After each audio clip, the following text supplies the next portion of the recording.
नमस्कार, मैं हूं राधेश्याम दीक्षित और आप सुन रहे हैं रेडियो जय घोष 107.8 FM और आप देख रहे हैं जय घोष का हमारा यूट्यूब चैनल। और आज कार्यक्रम है विमर्श, जिसमें हम चिंतन करते हैं कुछ बहुत ज़रूरी मुद्दों पर, और ऐसे मुद्दों पर चर्चा के लिए किसी मेहमान को बुलाते हैं। और हमारे बीच में जो मेहमान हैं वो एक व्यक्तित्व हैं, और न केवल व्यक्तित्व हैं बल्कि वो एक IAS अधिकारी हैं। और IAS अधिकारी भी नौकरशाह के संकल्पना वाले नहीं, बल्कि बुनियादी काम करने वाले, सेवक की भूमिका वाले, गमछे वाले हीरालाल जी, आपका बहुत बहुत स्वागत, अभिनंदन। और ये संयोग की बात है कि आप अलग अलग दायित्वों के निर्वाह के साथ आज वर्तमान में एडिशनल मिशन डायरेक्टर NHM यानी कि राष्ट्रीय स्वास्थ्य मिशन में आप कार्यरत हैं, और उससे पहले आप बांदा के DM रहे हैं, और उससे पहले संस्कृति विभाग में भी आपने दायित्व का निर्वहन किया है। और आज हमारे स्टूडियो यहाँ पहुँचे हैं जय घोष में, आपका बहुत बहुत स्वागत। थैंक यू, शुक्रिया। आप बड़ी फिक्र करते हैं गाँव की। जी, गाँव की फिक्र क्यों ज़रूरी है? वैसे तो भारत गाँव का देश है, कृषि प्रधान देश है, तो गांव की फिक्र करना ज़रूरी क्यों है? और आज के समय में, परिवेश में, जो आधुनिकता का दौर है, उसमें लोग गांवों को शहर जैसा बना देने के लिए आतुर हैं, लेकिन आपको शहरों में भी गांव लाने का भाव है। गांव इतने ज़रूरी क्यों है और गांव के स्वरूप की संकल्पना आपकी कैसी? देखिए, ये जो गांव की संकल्पना है या जो गांव है, ये मेरा इसमें कुछ नहीं है। महात्मा गांधी जी ने क्या कहा था? महात्मा गांधी जी ने कहा था ग्राम स्वराज, गांव मतलब वो जैसे एक कंट्री होता है, एक स्टेट होता है, वैसे गांव भी एक देश है। देश है, बिल्कुल। जब हम गांव को एक देश के रूप में ट्रीट करके उसका विकास करेंगे तो ग्राम स्वराज की परिकल्पना अपने आप पूरी हो जाएगी। ठीक है। पूरा एक स्कीम चलाए डॉक्टर APJ अब्दुल कलाम साहब ने पूरा। हाँ। एक बात, हमारा जो जियोग्राफिकल कंडीशंस हैं उसमें गांव ही अपर हैंड रखता है। तो जब गांव अपर हैंड रखता है तो हमें उसकी चिंता करनी चाहिए, और गांव के विकास से ही हमारा विकास है। इसका ये मतलब नहीं है कि शहर का विकास नहीं होना चाहिए, शहर का विकास होना चाहिए, लेकिन गांव के विकास पे हमारा ज़्यादा महत्व होना चाहिए, ज़्यादा फोकस होना चाहिए, और गांव के विकास पे हमारी कड़ी मेहनत और जोर और शोर होना चाहिए, तभी हमारा विकास है। ये बहुत महत्वपूर्ण बात है। हीरालाल जी जब ये बात करते हैं तो उन्होंने एक अधिकारी के तौर पर, एक नागरिक के तौर पर भी चिंतन किया, और जिम्मेदार नागरिक के तौर पर उन्होंने संरचना पर विचार किया। और अब तक चाहे वो गांधी जी का मॉडल हो, चाहे वो विनोबा जी का हो, चाहे वो महर्षि अरविंद का हो, या फिर नानाजी देशमुख का हो, सबके मॉडल के साथ में उन्होंने वर्तमान परिवेश के साथ एक मॉडल गांव की संकल्पना विकसित की, और उसके मानद सलाहकार की भूमिका में इस मॉडल गांव की संकल्पना को निरंतर विस्तार दे रहे हैं। तो हीरालाल जी, क्या है मॉडल गांव की संकल्पना? अगर इसको छोटे में, संक्षिप्त में कहें तो जो महात्मा गांधी और जो पूरा डॉक्टर APJ अब्दुल कलाम की सोच है कि गांव कैसा होना चाहिए, उसी को हम लोग धरती पे प्रैक्टिकल कर रहे हैं, उसको कन्वर्ट कर रहे हैं, एक्चुअल में ज़मीन पे उतार रहे हैं। यही मॉडल गांव है। यही मॉडल गांव है, और लोगों को समझ में आ जाए, इसलिए इन्होंने मॉडल गांव इसको टर्म भी दिया, ताकि लोग इसको ठीक से समझ जाएं और स्वीकृति भी उसकी हो जाए। वरना और शास्त्रीय नाम होता तो शायद स्वीकार करने में थोड़ी कठिनाई होती। लोगों को तलाश भी है एक मॉडल गांव की, और आपकी जो संरचना है, जो विचार है, उसके और विश्लेषण पे हम जाते हैं। लेकिन हीरालाल जी, ये भी एक समझने की ज़रूरत है, बहुत से लोग वास्तव में गांव की चुनौतियां क्या हैं और उनको किस किस तरह के समाधान की अपेक्षाएं हैं। देखिए, जैसे मैंने आपसे कहा कि एक गांव को एक देश के रूप में ट्रीट करो, तो जैसे एक देश दूसरे देश से भिन्न होता है, वैसे अगर दो गांव अगल बगल हैं तो एक गांव दूसरे गांव से भिन्न होता बिल्कुल, है। बिल्कुल। एक गांव में जो लागू होगा उसका पूरा का पूरा दूसरे गांव में लागू नहीं होगा, भले बगल में हो। हाँ, हाँ, हाँ। तो इसीलिए गांव का विकास जो मैंने महसूस किया कि गांव का विकास में रिप्लिकेशन बहुत आसान नहीं है कि एक कोई चीज़ आपने लगाया और ये गांव में लागू कर दिया तो दूसरे में भी लागू हो जाएगा। ये लागू हो सकता है, लेकिन लागू ना होने की संभावना ज़्यादा है। जैसे एक व्यक्ति से एक दूसरा व्यक्ति बिल्कुल भिन्न होता है। Yes. है वो भी व्यक्ति, होमो सैपियंस है। Yes. लेकिन फिर भी उसकी पुतलियाँ अलग होंगी, उसकी जो उंगली की छाप अलग होगी, उसके दांतों के स्ट्रक्चर में अंतर होगा, उसका DNA भी अलग होगा। तो वैसे यहाँ पर भी अंतर होगा, और वो अंतर है, उसका चिंतन जरूरी है। जी। दूसरी बात यह है कि जब मैं बांदा एज ए कलेक्टर गया तो वो गांव का ही, वहाँ बहुत इंडस्ट्री नहीं है, तो वो बहुत ऐसे छोटा छोटा। अब मुझे बांदा का विकास करना, तो बांदा का विकास करना मतलब गांव का विकास करना। तो मैंने वहाँ जो बहुत सारे काम किए उससे गांव का विकास हुआ। जैसे पानी 1 मीटर 34 सेंटीमीटर बढ़ा। लोग पानी को बचाना वाटर टेबल ऊपर लाना, इसको विकास नहीं मानते।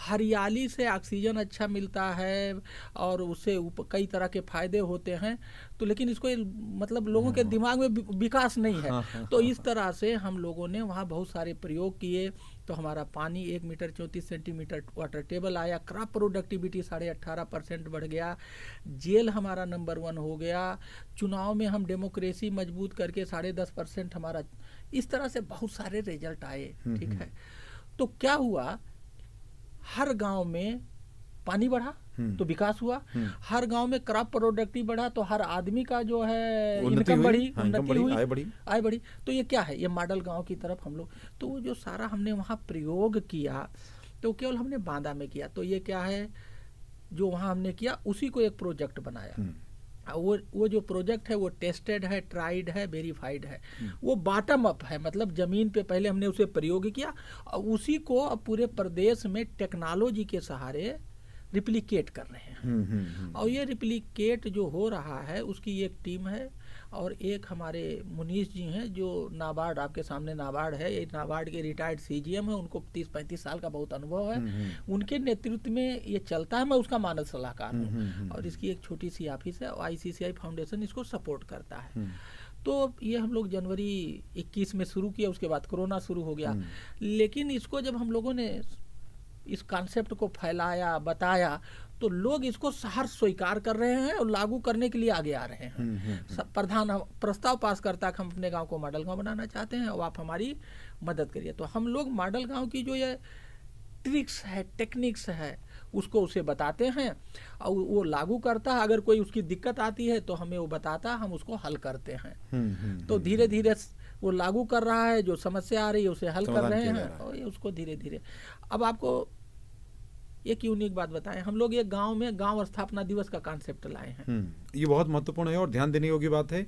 किसी भी गांव के उत्साह के लिए, उनकी उमंग को बढ़ाने के लिए, उनको अपने गांव का एक गणना का एक आधार बनाने के लिए बहुत जरूरी। जैसे उत्तर प्रदेश का कोई दिवस पहले नहीं मनाया जाता था, उस समय के तत्कालीन राज्यपाल महोदय ने इसकी पहल करवाई और अब हम लोग उत्तर प्रदेश दिवस मनाते हैं। तो यानी एक ऐसा दिन जिस दिन हम अपने लिए गर्व कर सकें, जिस दिन हम अपना अनुभव का एक विस्तार कर सकें और एक आकलन का आधार बन सकें। तो इसके पीछे और क्या क्या लाभ होता है? हाँ, देखिए, जो हम लोग गांव में काम करते हैं, पहले तो मैं अभी गांव स्थापना दिवस की बात बताऊंगा, गांव का विकास हुआ क्यों नहीं इस पर। देखिए, गांव का विकास ना होने के हम लोगों ने बहुत सारे कारण हैं, 3 अभी कारण पे विचार कर रहे हैं और काम कर रहे हैं। गांव वालों को विकास क्या है पता ही नहीं है, और पता है तो आधा अधूरा पता। तो दूसरा क्या है, अगर उनसे पूछो कि गांव में क्या क्या काम करना है तो साहब नल, खड़ंजा, नाली और राशन, यही 4-5 पॉइंट जानते हैं मोटे तौर पर। हाँ, मोटे तौर पे 10 पॉइंट जानते हैं। तो हम लोगों उनको मतलब विकास के वो सारे मुद्दे जिन पर काम होना चाहिए वो पता ही नहीं है। तो ना विकास पता, ना विकास के पूरे मुद्दे पता। तीसरी बात यह है, तीसरा पॉइंट जो है कि गांव वालों के मन में विकास को लेके कोई डिमांड नहीं है। There is no demand for development from villagers, ग्राम वासियों से, कि ऐसा नहीं हो गया तो आप धरने बैठे हैं। क्यों धरने बैठे हैं? कि ये गांव का विकास की मांग है। कभी ऐसा मैंने नहीं सुना। तो ना विकास पता, ना विकास के पूरे मुद्दे पता और ना कोई डिमांड है। तो गाँव का क्यों जो है डेवलपमेंट होगा, विकास डेवलपमेंट होगा जब विकास चाह ही नहीं रहे हो, मांग ही नहीं रहे हो, ना पता है ना मुद्दा पता है। तो इसलिए ये बड़ी बेसिक चीजें हम लोगों को। अब इस तीनों समस्याओं का दवा ही मॉडल गांव है। तो हम लोग जो ये स्थापना दिवस मनाते हैं, जैसे हर आदमी जन्मदिन मनाता है ना, स्थापना दिवस माने जन्मदिन। हम अपना जन्मदिन मनाते हैं। यूपी दिवस जो है वो यूपी का जन्मदिन है। तो उस दिन पूरे गांव के 5-6 महीना तैयारी चलती है। उस दिन गांव का हर आदमी आता है। गांव से जो बच्चे शादी करके औरतें चली गई वो अपने पति वती के साथ आते हैं। और हमने एक टर्म दिया है NRV, नॉन रेजिडेंट विलेजर्स, जो उस गांव का आदमी है, पढ़ा लिखा और जिले के बाहर है। अगर जिले के बाहर है तभी NRV है, अगर उसी जिले में है तो नहीं है। तो वो उनकी वो सब आते हैं। मतलब पूरा गांव जो उस गांव में पैदा हुआ है, जिले के बाउंड्री के बाहर है, अमेरिका में है, दूसरे जिले में, वो सब आते हैं। और सुबह से शाम तक एक जश्न का माहौल होता है, लोगों की ऊर्जा इकट्ठा होती है। और ये जो तीनों पॉइंट है ना, विकास क्या होता है उस पर चर्चा होती है, विकास के वो मुद्दे क्या उस पर चर्चा होती है, और वो विकास की एक डिमांड क्रिएट करते हैं।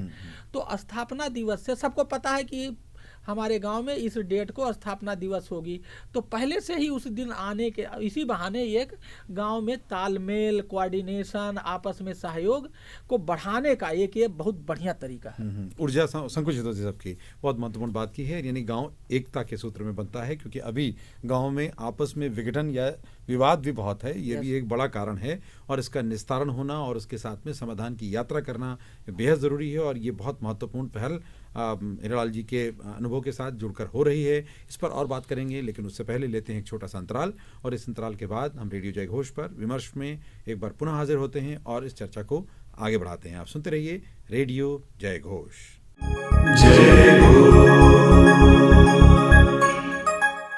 एक बार फिर आपका स्वागत है। आप सुन रहे हैं रेडियो जय घोष 107.8 FM और मैं हूं आपका दोस्त राधेश्याम दीक्षित, और कार्यक्रम है विमर्श, और हमारे मेहमान हैं हिरालाल जी, जो कि एक पूरी तरह से एक कहिए सरल IAS हैं, जो IAS अधिकारी होने के नाते जनता का वास्तविक प्रतिनिधित्व कर रहे हैं सरकारी अफसर के तौर पर, और बुनियादी जो अवधारणाएं हैं, जो चुनौतियां हैं, समस्याएं हैं, उन पर चिंतन भी कर रहे हैं और उसके समाधान के लिए सबको प्रेरित भी कर रहे हैं, और उसको एक मॉडल के तौर पर लेकर विस्तार की दिशा में प्रयासरत हैं। तो आपने एक तो बात बताई कि एक स्थापना दिवस हो गया जिससे सब लोग जुड़ गए।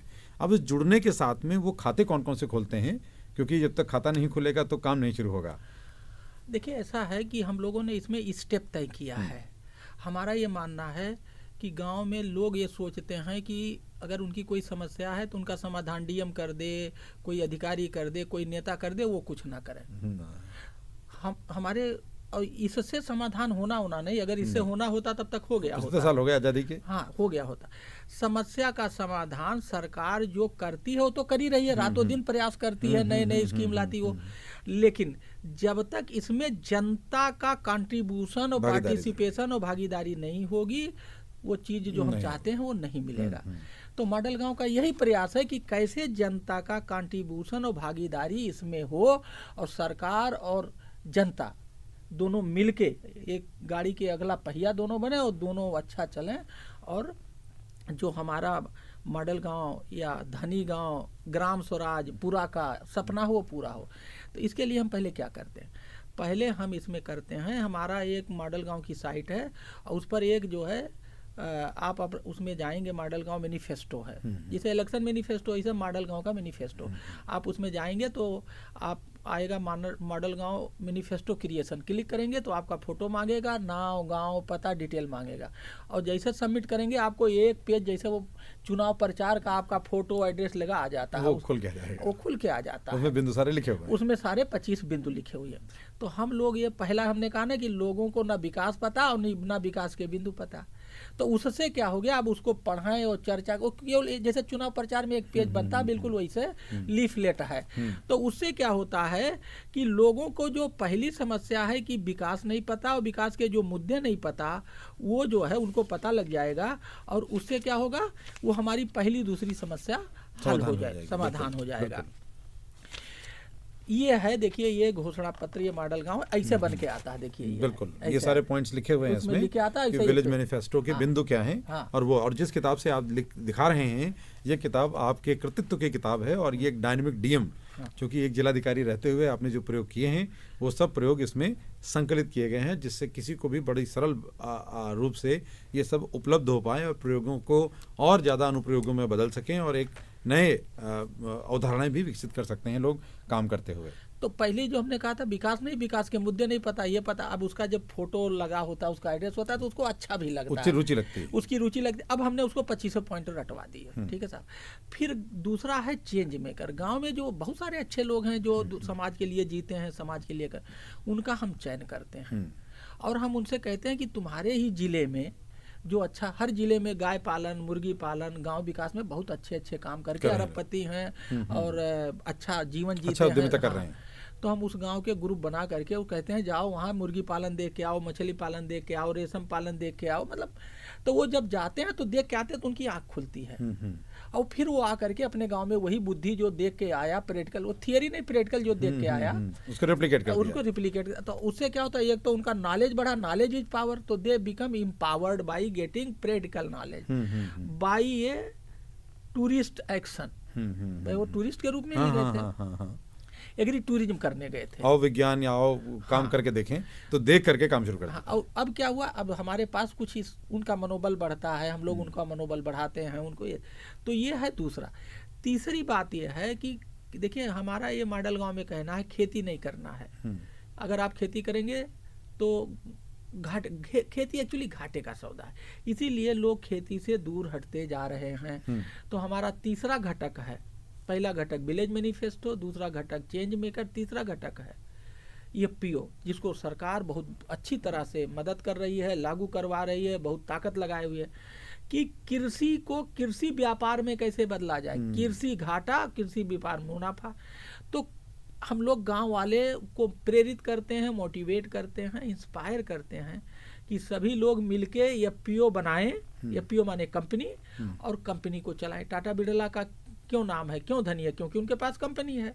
सरकार ने कंपनी अधिनियम में चेंज किया और कहा गांव वाले भी अपनी कंपनी बनाएं और कंपनी चलाएं और टाटा बिरला और की तरह वो भी धनी हो जाएं। बिल्कुल। तो हम लोग एफपीओ पे बहुत फोकस कर रहे हैं, जिससे गांव की सोच, गांव की इकोनॉमी एग्री से एग्री बिजनेस में बदल जाए। ये इसका तीसरा घटक है। बिल्कुल, फार्मर प्रोड्यूसर ऑर्गेनाइजेशन, यानी कृषक उत्पादक समूह, तो ये मिल करके पूरा काम करें और एक संगठन के रूप में मिलकर काम करेंगे तो ये एक इतने घटकों में एक गांव के परिवर्तन का रास्ता खुलता है। और ये रास्ता बड़ा व्यावहारिक रास्ता है, क्योंकि आर्थिक स्रोत के ऐसे अवसर उत्पन्न न होने के कारण गांव से लोग पलायन कर रहे हैं, युवाओं के हाथों में काम न होने के कारण वो गांव से पलायन कर रहे हैं, पूरी श्रम शक्ति, उनकी ऊर्जा व्यर्थ हो जा रही है शहरों में अलग अलग मजदूर के रूप में, किसी श्रमिक के तौर पर, लेकिन उनके जीवन में बड़ा परिवर्तन नहीं आ पाता। और जब उनके जीवन में नहीं आता तो वो गांव में लौटकर उसको आगे परिणत नहीं कर पाते। और ऐसा न होने के कारण हमारे यहाँ के गांव उपेक्षित हो रहे हैं, समस्याओं से ग्रस्त हो रहे हैं और तमाम तरह के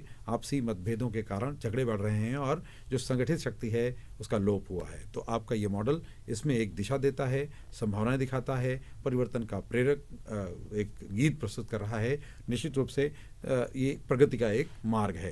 हीरालाल जी, ये इसके उदाहरण क्या क्या प्रस्तुत हुए हैं, किस तरह के परिवर्तन हमें देखने को मिल रहे हैं और क्या बदलाव आ रहा है, इस पर भी आपसे बात करेंगे, लेकिन एक छोटा सा अंतराल, और उस अंतराल के बाद जल्द लौटते हैं और रेडियो जय घोष पर इस वार्ता को आगे बढ़ाते हैं। इसलिए आप सुनते रहिए रेडियो जय घोष और अपने गाँव को भी याद कीजिए। और आप भी अपने गाँव के नॉन रेजिडेंट विलेजर हैं, तो इसलिए अपने गाँव पर कब वापस आपको जाना है, इसके लिए आपको भी तैयारी करनी है और आपके गाँव का दिवस कब हो इसकी भी तैयारी अपने मन में कीजिए, ताकि आप उस पर भी अमल शुरू कर सकें।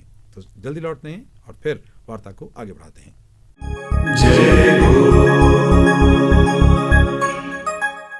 आप सबका फिर स्वागत है। आप सुन रहे हैं रेडियो जय घोष 107.8 FM और मैं हूं आपका दोस्त राधेश्याम दीक्षित और कार्यक्रम है विमर्श, जिसमें हम आज हमारे मेहमान हैं हीरालाल जी, जो कि एक IAS अधिकारी हैं, लेकिन जनता के पक्षकार हैं, जनता के पैरोकार हैं और जनहित और समाज हित और देश हित के मुद्दे पर चिंतनशील हैं और चिंतातुर हैं और उस पर काम कर रहे हैं। तो आपसे हीरालाल जी बात हुई कि एक मॉडल गाँव की संकल्पना क्या है, उसका मैनिफेस्टो क्या है, उसके घटक क्या हैं और अब उसका परिणाम, आपके जो प्रयास हुए उन कुछ उदाहरणों को भी प्रस्तुत करें कि हमारे तमाम श्रोता और दर्शक प्रोत्साहित हों और जितने नॉन रेजिडेंट विलेजर्स हैं उनके मन की पीड़ा थोड़ी एक उद्वेलन का भाव ले ले और वो सब अपने गाँव को याद कर, अपने बाबा दादी और नाना नानी के स्मृतियों में लौट कर जाके अपने गाँव को बदलाव के वाहक बन जाएं।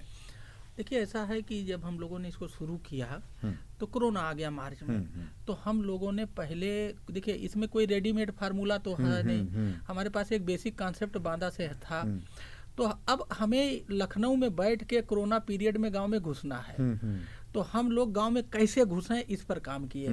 तो गांव में एक CSC सेंटर होता है जहां जाके कॉमन सर्विस सेंटर, हाँ, उनकी सूची लेके, उनके जो EDM होते हैं उनका लेकर के, उनका वेबिनार कर करके उनको मॉडल गांव के बारे में बताया, तैयार किया। हाँ, अब उनको गांव का पता लग गया, एक बात। दूसरी बात है फिर ऐसे उस टीचर की सूची लिया, गांव में टीचर होता है, टीचर के थ्रू NRLM की सूची लिया, गांव में समूह बना है तो हम लोग महिलाओं तक पहुंचे। इसी तरह से हम लोग जो है यूथ, नेशनल यूथ के जो नेहरू युवा केंद्र हैं उनके यहाँ गए, उन्होंने एक चिट्ठी जारी कर दी अपने जो डिस्ट्रिक्ट युवा अधिकारी होते हैं कि भाई आप लोग मॉडल गांव, क्योंकि हम लोग युवाओं का विकास चाहते हैं, तो उनके जो जिला अधिकारी हैं उनकी सूची लेके हम लोगों ने उनके मार्फत गांव में घुसे, ठीक है ना। तो इस तरह से गांव में हम लोगों ने महिला को, यूथ को, टेक्नोलॉजी मतलब को इस तरह से पहले तो 1-1.5 साल में इसी पे मतलब वातावरण क्रिएट किया, लोगों को बना। सबसे बड़ी बात है कि जो SIRD सेंटर है, Deendayal Upadhyaya training centre UP का, तो कोरोना पीरियड में लू सर वहाँ के डायरेक्टर जनरल थे, वेंकटेश्वर लू जी, वरिष्ठ IAS अधिकारी। हाँ, उनके वो थे। तो वो क्या करते थे, वीकली एक जो है 1-1.5 घंटे का वो वार्ता करते थे ऑनलाइन। तो कभी वो प्रधान को बुलाते थे, कभी सचिव को बुलाते थे, कभी जिला स्तरीय, मतलब ग्रामीण विकास से जितने, तो वो 4 स्पीकर बुलाते थे। तो उसमें एक स्पीकर मॉडल गांव होता था और मैं बोलता था। तो उससे क्या हुआ, जितने पूरे प्रधान, जितने सचिव, जितने अधिकारी, जितने लोग हैं, सबको मॉडल गांव, क्योंकि ये प्रैक्टिकल नॉलेज है, तो वो लोग यही कहते थे कि देखो इन्होंने थियोरेटिकल नॉलेज बनाया, ये मॉडल गांव इनका ये प्रैक्टिकल किया हुआ नॉलेज है, तो लोगों को पसंद भी आता था। तो वो जो SIRD से जो वीकली बैठक होती थी, पूरे उत्तर प्रदेश के हर प्रधान, हर ग्राम सदस्य और BDC सदस्य, जिला पंचायत सदस्य, मतलब उन्होंने फैला दिया। हाँ, मतलब वो सबको मॉडल गांव क्या है पता लग गया, एक बात। दूसरी बात यह है कि जो यहाँ ट्रेनिंग होती थी SIRD में, तो उनके कभी सचिव आते थे, कभी मतलब वहाँ ट्रेनिंग होती है, ग्रामीण विकास के लोग आते हैं अलग अलग। तो वहाँ भी हम जब वो जाते, जैसे NRLM के जो ब्लॉक लेवल पर BBM होते हैं, BMM होते हैं, उनकी ट्रेनिंग की। तो ट्रेनिंग में 100-100, 150-150 के ग्रुप में बुलाया, तो उद्घाटन में मुझे भी वो ले जाते थे और वहाँ मैं मॉडल गांव के बारे में बताता था। तो कहने का मतलब ये भी मतलब एक इस तरह से भी मॉडल गांव की अवधारणा, मॉडल गांव का कॉन्सेप्ट लोगों तक हर तरह से पहुंच गया। और सबसे बड़ी बात यह है कि मॉडल गांव के इस कॉन्सेप्ट को लोगों ने बड़े, मतलब आज तक किसी ने ये नहीं कहा नहीं ये संभव नहीं है, या ये लागू नहीं हो सकता है, ये फ्रॉड है, या ये खाली दिखावा है। सब कहते हैं ये तो बड़ी अच्छी बात है। क्यों? उनको पता है ऑलरेडी एक जिले में लागू किया है, वहाँ रिजल्ट मिला, उसी को तो आप फैला रहे हैं, छींट रहे हैं, लागू कर रहे हैं। बहुत सारे प्रधान ऐसे हैं जो अपने गांव को मॉडल गांव बना के नाम कमाना चाहते हैं, कुछ करना चाहते हैं। उनके लिए कोई ऐसा कोई एजेंसी या कोई ऐसा आदमी या कोई ऐसा संस्था नहीं था जो उनके इस सपने को आगे बढ़ाने में मदद करे। तो वो जो संस्था वो हम मिल गए। तो बहुत सारे प्रधान हम लोगों से जुड़ गए। अब हम लोगों ने 5 गांव में, तो पिछले 6 महीने से 5 गांव में इकट्ठा 5 गांव पे फोकस करके, पहले तो ये सब पूरा ये किया, विस्तार किया, ये पूरे देश में फैल गया। नीति आयोग के राजीव कुमार साहब जो वाइस प्रेसिडेंट थे, हाँ, उन्होंने 2 जून को ट्वीट कर दिया, पूरे देश के टाइम्स ऑफ इंडिया हर जगह ये छपा। मतलब ये पूरा कॉन्सेप्ट, देखिए कॉन्सेप्ट वही चलता है जो लोगों को लाभकारी होगा। अगर ये कॉन्सेप्ट लाभकारी नहीं होगा, तो प्रैक्टिकल नहीं होगा, तो ये वही हवाई हो जाएगी और बेकार। तो चूंकि ये लाभकारी है, प्रैक्टिकल है, हर तरह से फायदा पहुंचाता है, इसका कोई नुकसान नहीं, इसलिए ये पूरा एक माहौल इसका बन गया। पिछले 5 महीने से फिरोजाबाद में एक गांव, प्रतापगढ़ में एक गांव, कन्नौज में एक गांव, मिर्जापुर में एक गांव, ठीक है ना, ऐसे हम लोगों ने 5 गांव लेकर के फिर फोकस होके काम करने लगे, ताकि एक बड़ा चेंज दिखा जा सके। हाँ, मतलब गांव में देखा जा सके। और हम लोग 3 गांव में स्थापना दिवस भी मना चुके हैं। क्या प्रतापगढ़ के गांव में अजय दीप सर जो 3-4 जिलों DM रहे, कमिश्नर है, वो मेरे चीफ गेस्ट थे, वो गए। और एक शाहजहांपुर के गांव में था, वहाँ मैं खुद गया था, ठीक है। और अभी बगही मिर्जापुर में गया था, वहाँ AKTU के जो IIT के प्रोफेसर थे, प्रोफेसर कृपा शंकर BC थे, वो मेरे चीफ गेस्ट थे। तो हम लोग मौके पर जा करके प्रैक्टिकल करके उस चीज को लागू करके, क्या खट्टा है, क्या मीठा है, क्या दिक्कत, वो भी कर रहे हैं, जिससे वो हमारा मॉडल जो बना है वो एक परिपक्व मॉडल बने। तो लोगों में इतना जोश, हमें खुद बहुत चीजें सीखने को मिल रही हैं, बहुत सी चीजें देखने को मिल रही, फिर हम अपने मॉडल को सुधारते हैं, आगे बढ़ाते हैं। अब हम लोग ये सोचे हैं कि हर मंडल पर एक गांव का चयन करेंगे और उस गांव में यही पूरा कॉन्सेप्ट, अभी तो 5 गांव में हमारा प्रैक्टिकल हो गया, देख लिया कि हाँ ये चल रहा है। और ये देखो मॉडल गांव एक दिन में नहीं बनेगा, इसके लिए 10 साल कम से कम चाहिए तो, और लेकिन हम मान के चलते हैं एक औसत। हाँ, तो क्या होगा कि अभी हमारा 5 गांव में, अब इस 5 गांव के मंडल के एक गांव में लागू करेंगे, फिर जो मंडल का गांव होगा उससे कहेंगे कि वो उस मंडल के हर जिले में एक एक गांव का चयन करके वो लागू करे।